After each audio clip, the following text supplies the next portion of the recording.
For advertisement, call 8125893028. Our Gmail maxtvtelugu@gmail.com. అమ్మ ఏం జరిగింది అసలు? ఎలా జరిగింది? ఏం జరిగింది? ఆ రోజు మీరెక్కడున్నారు? మేము ఇంటికారే ఉన్నాను మేడం. ఆదివారం సండే రోజు అది. సండే రోజు మేము ఇంటికారే ఉంటే సాయంత్రం పూట 5 గంటలకి సమయం పూట వాన పడతా ఉంది. పిల్ల వాష్రూమ్కి వెళ్ళేసి వస్తారామా అని వెళ్ళింది. వెళ్తే ఆయన ఎప్పుడు వెళ్ళారో మాకు తెలియదు. ఆయన వెళ్తాం నేను చూడలేదు, ఆయన అక్కడే ఉన్నారేమో నాకు తెలియదు. అంటే వర్షం పడుతున్నప్పుడు పాపను ఒక్కదాన్ని పంపించారు మీరు? అక్కడ దాకా వెళ్ళి నేను వదిలేసి వచ్చా పాపని. చివరి బాత్రూమ్ లో పాప ఉంది. నేను అక్కడ దాకా వెళ్ళి పాపను వదిలేసి వచ్చాను. నేను నీళ్ళు ఇద్దామని చిన్నపల్లి ఏడుతుంటే లోపల పొనుకబెట్టి హౌస్ కాడికి వెళ్ళి నీళ్ళు తోరుకున్న పాటికి ఇలా బాత్రూమ్ కూర్చుంటూ ఉంటుంది అని అనుకున్నాను. అంతలో కాకేయంగానే పరిగెత్తుకొని వెళ్లే లోపు నన్ను గుద్దుకొని వెళ్ళిపోయారు ఆ మనిషి అన్న. అంటే బాత్రూమ్ లో నుంచి వాడు గుద్దుకొని వచ్చేసాడు అన్నమాట. సందులో నుంచి నేను వెళ్ళిపోతున్నాను వచ్చేసేసారు. నన్ను గుద్దుకొని వెళ్ళిపోతే ఏంటి అన్న అలా పరిగెత్తి ఆగన్నా ఆగన్నా అని అంటున్నా. ఆయన ఆగట్లేదు. ఆయన వస్తే ఇక్కడ వాళ్ళు ఎవరు చూడలేదు. ఆయన ఊరు వెళ్ళారు. అసలు సండే రోజు ఎలా వచ్చారో కూడా మాకు తెలీదు. ఆయన నేను చూస్తే ఆయన ఇంకా ఆ రోజు లేరు, పరాలు అయిపోయారు. ఇంకా సాయంత్రం నుంచి ఆయన పిల్ల ఏం చెప్పట్లేదు. నాకు అంతగా తెలియదు, అసలు అంతగా ఊహించలేకపోయాను. ఇలా చిన్నపిల్లలు ఇలా అవుతాయి అని అచ్చపాదిన పిల్లల మీద చేస్తారని కూడా మాకు అంత ఐడియా కూడా లేదు మాకు. అలా తెలియపోతే పిల్ల జ్వరం వచ్చేసి వణికిపోతా ఉంటుండని పక్కన వాళ్ళకి కూడా ఏం చెప్పలేదు, ఏం మాట్లాడలేదు. ఏం చెప్పపోతే ఏం చేయకపోతే సోమవారం పిల్ల అల్లాడిపోతుంటే సాయంత్రం సంగతి జరిగింది. ఇది సోమవారం పొద్దున పూట పిల్ల మూత్రంకి వెళ్ళకుండా ఏం వెళ్ళకుండా నొప్పి మంట వస్తుందని అంటుంది. కానీ పిల్ల చిన్నపిల్ల ఆ పిల్ల చెప్పలేకపోతుంది. నేను ఇంకా పక్కన వాళ్ళకి ఎవరు చెప్పలే, మా ఆయనకి కూడా నేనేం చెప్పలేదు. ఆయనకి కూడా సోమవారం నైట్ పూటలే పిల్లే చెప్పింది. నన్ను అప్పుడు అరిసిన కావుతా మంగళవారం పూట మేము ముందే ఈయన లేకుండానే కంప్లైంట్ ఇచ్చి అన్ని ద్వారాగా మేము చెయ్యాలి. అలా చేస్తే ఆయన ఊర్లో ఉన్న ఆయన రాలేరు. అవి అప్పుడే పరాల్లోనే ఉండేవాళ్ళు. అంటే ఇది జరిగిన వెంటనే వాడు అయిపోయారు పరాలు. ఆయన వచ్చింది మంగళవారం పూట వచ్చారు సాయంత్రం 6 గంటలకి. మేము అప్పుడు ఇంటి పక్కన వాళ్ళు కూడా మాకు ముక్కు మొహాలు కూడా తెలియదు. వీళ్ళు ఎవరో మేము ఎవరం కూడా పేర్లు కూడా మాకు వాడి పరారు అయిపోయాడమ్మా. మరి వాళ్ళ ఇంట్లో వాళ్ళు కూడా ఎవరు లేరా? ఎవరు లేరండి. ఆ ఇంట్లో వాళ్ళ అమ్మగారు ఒక్కలే ఉంటారు. వాళ్ళెవరు లేరు. అప్పుడు వాళ్ళెవరు లేరు. మంగళవారం పూట సాయంత్రం 6 గంటలకు వచ్చారు.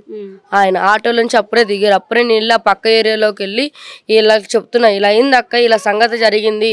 వాళ్ళైతే ఎవరు లేరు, ఎవరిని అడగాలి, ఏమైనా అడిగినా కూడా ఏది ప్రూఫ్ ఏది, ఏ శాసనం ఏది, పిల్ల మాటలు నమ్మేస్తారు, తల్లి మాటలు నమ్మేస్తారు, అడుగుతారు. మనిషి లేకుండా వచ్చి మీరు ఎందుకు అడుగుతారు, నిలదీస్తారు. 4 అప్పుడు నేను మాట్లాడితే మనిషి లేకుండా మాట్లాడుతున్నాం అని అప్పుడే వెళ్ళి గొడవ చేస్తా. నా పరాల్లోనే ఉన్నారు, మనిషి కూడా దొరికేవారు కాదు, ఎవరు నమ్మరు మా మాటలని, మేమేం మాట్లాడలేదక్క అని ఆగాము.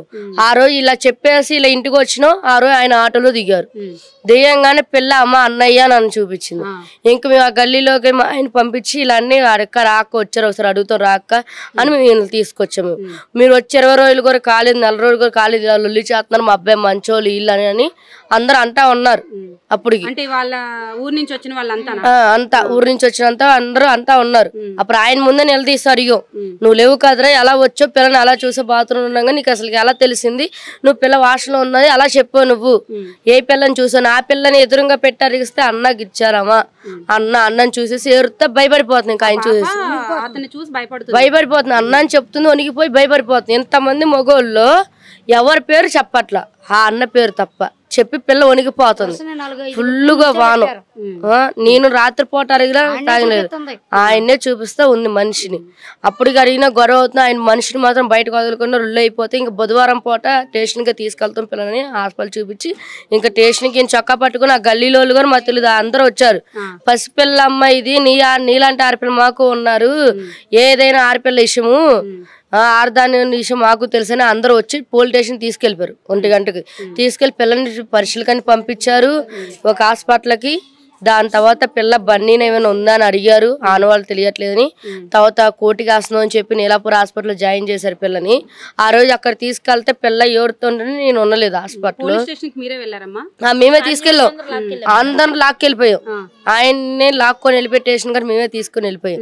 పక్కన ఆ ఏరియా వాళ్ళందరూ వచ్చారు, అక్కలందరూ వచ్చారు, చొక్కా పట్టుకుని గుంజుకొని మళ్ళీ లాక్కొని వెళ్ళిపోయాం. మేమే తీసుకెళ్ళిపోయాం. అందరు కలిసి చేశారు ఇదంతా. తీసుకెళ్ళి పెట్టాం. పిల్లని కోటి పంపిస్తామని చెప్పారు. నీలాపూర్ హాస్పిటల్ పెట్టాలని జాయిన్ చేయమని చెప్పారు. కానీ ఆ నైట్ పూట నాకు భయం వేసి నేను జాయిన్ చేయలేదు. కావాలైతే పొద్దున పూట వస్తాను మేడం, పిల్ల అల్లారిపోతుంది, నా భయం వేస్తుంది అని చెప్పి నేను ఇంటికి వచ్చాను. ఇంకా ఇంటి పక్కన వాళ్ళు అలా ఉండకూడదమ్మా, వాళ్ళు చేస్తున్నట్టు శాసనం కావాలి, రిపోర్ట్లు రావాలి, మెడికల్ రిపోర్ట్ కావాలి, బలమేంగా శాసనం కావాలి, నువ్వు అలా భయపడితే ఎలా, పిల్ల దయనని చెప్పు, భయపడమాకని ఇంటి పక్కన అక్కలందరూ పెద్ద మనుషులు అక్కలందరూ, వాళ్ళు నా సొంత వాళ్ళు మాత్రం కాదు, వాళ్ళు బయట వాళ్ళు అమ్మ, నా రక్త సంబంధం వాళ్ళు అయితే ఎవరు లేరు, నా అనుకున్న బయట వాళ్ళు అయినా నాకు నీవు ఉన్నామని ముందుకు వచ్చి దయనని చెప్పి హాస్పిటల్ పంపించారు. సరే అని నేను కూడా వెళ్ళాను, జాయిన్ చేసాం. పిల్లల టెస్టులు అన్ని చేశారు, రిపోర్ట్లు వచ్చినాయి. ఆ రోజు నైట్ పూటలు చెప్పారు. డాక్టర్ మేడం రాత్రి 3ంటికి మాకు చెప్పింది. కానిస్టేబుల్ ఎదురుగానే, అక్క కానిస్టేబుల్ ఎదురుగానే, మేడం డాక్టర్ మేడం ఆడికి అలా శిక్ష చేస్తారు, ఇవన్నీ జరిగినట్టనే వస్తుంది రిపోర్ట్లో అని పెట్టారు. 10 నిమిషాలు అయింది మేడం. 10 నిమిషాలు ఇదంతా నడిపించాడు. 10 నిమిషాల దాకా పిల్లతో ఉన్నారని కూడా రిపోర్ట్ వచ్చింది. టైం మనకు గుర్తులేదు మేడం. పిల్ల బాత్రూమ్ అని చెప్పిందిగా, కూర్చుని చిన్నపిల్ల వాన వస్తుంది అని పిల్ల పాలిస్తాను ఇక్కడే నుంచుని నాకు గొమ్మలోనే. ఇంతలోకి ఆయన ఎటు దూరారో కూడా తెలియలేదు, నాకు టైం గుర్తులేదు. రిపోర్ట్ లో టైంతో సహా ఉంది. 10 నిమిషాల దాకా ఉన్నారని రిపోర్ట్ లో కూడా వచ్చింది. ఈ రిపోర్ట్లన్నీ వచ్చినాయి. పోలీసులు న్యాయం చేస్తారని అంటున్నారు. ఎప్పుడు న్యాయం చేస్తారు, ఎంతవరకు చేస్తారు అన్ని మాకు తెలియాలి. మేము కూడా అడుగుతాము సార్ని. మేము ఆంధ్ర నుంచి వచ్చాం, బతుకుతెరు నుంచి విజయవాడ. ఇక్కడికి వచ్చిన అలా ఇది ఇంట్లో దిగి 25 రోజులు ఇంట్లో అనుమానంగా అసలు కనిపించలేదు. అసలు ఆయన ముక్కు మొహాలు కూడా తెలియదు, అసలు ఆయన పేరు కూడా తెలియదు, మాట్లాడలేదు. పేరు ముక్కు మొహాలు అసలు ఎవరి మాకు అసలు తెలియవు. ఆయన తెలియకుండా మా పిల్ల మీద ఇంతగా ఉరికట్టారు. ఆయన రిపోర్ట్లు రావాలన్నారు, ఆగాము. అది శిష్య పరని రేవంత్ సార్ దాని చేతులు ఎక్కి మూడుకున్నాం. ఆయన ఇది చూసి పొందించి తొందరగా రిపోర్ట్లన్నీ కానిస్టేబుల్ గారే ఉన్నాయి, వాళ్ళకి తెలుసు. ఈ రేవంత్ సార్ కొంచెం పొందించి వీడియో చూసి ఏదైనా న్యాయం చేయాలంటే వాళ్ళకి ఆయన్ని ఉరి తీయాలి. ఇలాంటి ఈసారి చిన్నాళ్ళు ముట్టుకోకూడదు. ఇంకా ఎవరైనా అసలు చిన్నాళ్ళ పిల్లలు చూడాలంటే భయపడాలి. ఒక ఆడపిల్ల జరిగినట్టు ఇంకో ఆడపిల్ల జరగకూడదు. నా అలాంటి తల్లి వేదన కూడా రాకూడదు, ఆ తల్లికి అంత బాధ ఎవరు పడకూడదు.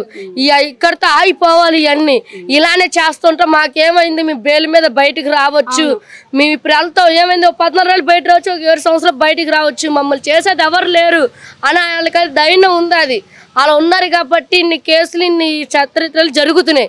అవి జరగకుండా ఉన్నాలంటే ఇలాంటి వాళ్ళు వీధులు ఉరి తీయాలి. నా కొడుకు ఇలాంటి వాళ్ళని అసలు ఈసారి ఇలా జరగకూడదు. పిల్లని ఒక వారం రోజులు ఉంచమన్నారు హాస్పిటల్లో. 7 రోజుల పిల్ల ఉన్నారమ్మ, కండిషన్ బాగాలేదు అని చెప్పిన వాళ్ళు పిల్లని మీరు హాస్పిటల్ గారికి వచ్చారు, చూసారు, అంతా చేస్తున్నారు. పిల్ల వారం రోజుల దాకా హాస్పిటల్లో ఉన్నారమ్మా. ఇంటికి వస్తే 5 లక్షలు అయితే నువ్వు చూసుకుంటావా, ఇన్ఫెక్షన్ అయితే 3 రెత్తులుగా పలిగిపోయి ఉంది, పిల్ల సీరియస్ గా ఉంది కండిషన్ అని చెప్పిన వాళ్ళు నిన్న పంపించారు పిల్లని. బాలే మాకే కాగితాలు ఇవ్వాలా, చెప్పినంత చెప్పారు. మళ్ళీ రేపు తీసుకురమ్మన్నారు. మీరు వాళ్ళందరూ వస్తున్నారని ఏ మాత్రం సంతకాలు పెట్టించుకున్నారు. వెళ్ళిన తర్వాత ఏం సహకరించలేదు. ఇవన్నీ మీడియా వాళ్ళు వచ్చిన తర్వాత ఈ అక్కలు పెద్ద వాళ్ళు అక్కలు మాట్లాడిన తర్వాత సహకరించారు. వెళ్ళిన తర్వాత ఏమి పని ఏమి అవ్వలేదమ్మా. ఎక్కడైనా వెళ్ళిన తర్వాత ఏ పని లేని వాళ్ళకి అంటేనే పని అవ్వదు. ఈ స్థితిలో ఉన్న వాళ్ళకి పట్టించుకునేది అయితే లేదు, లేని వాళ్ళకైతే ఇది జరిగాయన్నీ లేని వాళ్ళకే జరుగుతున్నాయి. అసలు ముఖ్యంగా పేదవాళ్ళకి లేని వాళ్ళకి అన్ని జరుగుతున్నాయి. లేని వాళ్ళు అయితే ఏంటి, ఉన్న వాళ్ళు అయితే ఏంటి, ఏ పిల్లైనా ఆడపిల్లే. ఇలాంటి జరగకుండా ఆగాలి అంటే చూడాలి, అన్ని ఉరి తీసేవాలి. రేవంత్ సార్ మీరు చూసి అన్ని గమనించి చట్టాలు మార్చి అలాంటి వాళ్ళు ముట్టుకోకుండా వీటిలో ఉరి తీస్తే, వాష్రూమ్కి వెళ్ళినా కూడా రక్షత లేకపోతే ఎలా, చిన్న పిల్లలకి వాష్రూమ్కి వెళ్ళినా కూడా రక్షత లేకపోతే ఎలా, మాకు ఇది ఒక్కటి న్యాయం చేస్తే చాలు. రేవంత్ గారి నుంచి మీరు కోరుకునేది ఏంటంటే, రేవంత్ రెడ్డి గారి గురించి మీరు కోరుకునేది ఏంటంటే శిక్ష తీయాలంటారు. శిక్ష తీయాలి, ఉరే తీయాలి. శిక్ష గిష్ట లేదు, ఆయన ఉరే తీయాలి. ఇంకో ఆడపిల్లని అంటుకోవాలంటే భయపడాలి.